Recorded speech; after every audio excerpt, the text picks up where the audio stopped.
For me, it was a double whammy. So someone could have told me something that my mind could have understood, and that is moderately helpful. I'm a sensory person, so for me, it's more about experience. It's not that I don't like data or facts or certain things. I do in certain areas of life, but actually, that was the tell.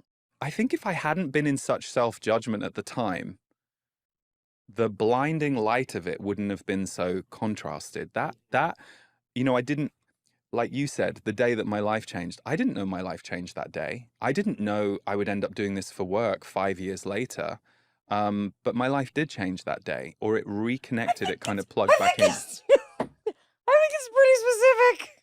If you've never heard voices and then all of a sudden you do. I guess so. I guess so. But you have to remember, I was 7 years into Right. a reconnection to, the world is not just what all these humans Right. are telling us. And actually, there were lots of humans who were talking about spirit, whether it was cultures who hadn't lost that connection, or whether it was individuals I met along the way, healers, the people leading workshops I went to. There was if you like, a faith or a connection to spirit that I also experienced as true and beneficial. Well, and I think also, again, I'm looking for the similarities here. When people talk about like precognitive dreams, let's say, or when people come back from near-death experiences or some kind of trauma with extrasensory abilities, right? Things that we cannot explain, right? In many cases, what they describe is is that it's indescribable in the language of this world. So true.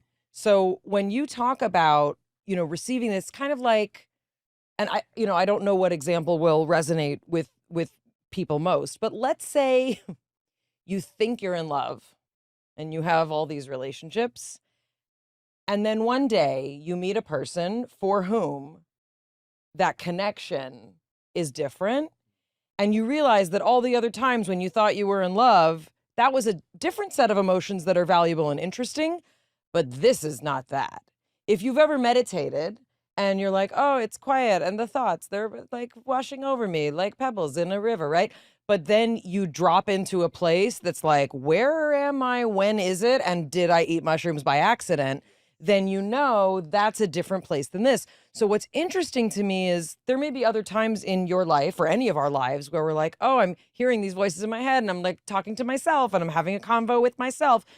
But what you're describing has a different physiological component in that you're experiencing something physical and different. And when we had Teresa Caputo on, Suzanne Giesemann, there's like a look in their eyes when people are channeling that's like, oh, that's not this world. There's something else. Yeah. I don't know what it is, and I can't speak for you, but that's what's interesting to me is that what you're describing is it's something altered, Yes. right? Yes. It doesn't feel what we know to be here in the same way.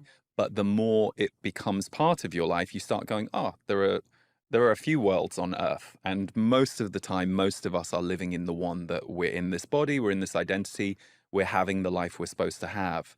But many people, when they open their spiritual connection, it suddenly changes everything.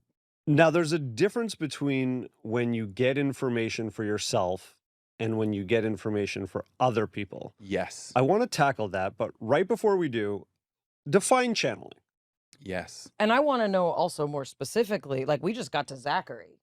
Yeah, let's unpack the cohort. I got a lot to say just about that, but I want to hear about the others and then how we get to the other entities. I mean, is there an HR department for all the people that are It's rolling funny you with should mention it.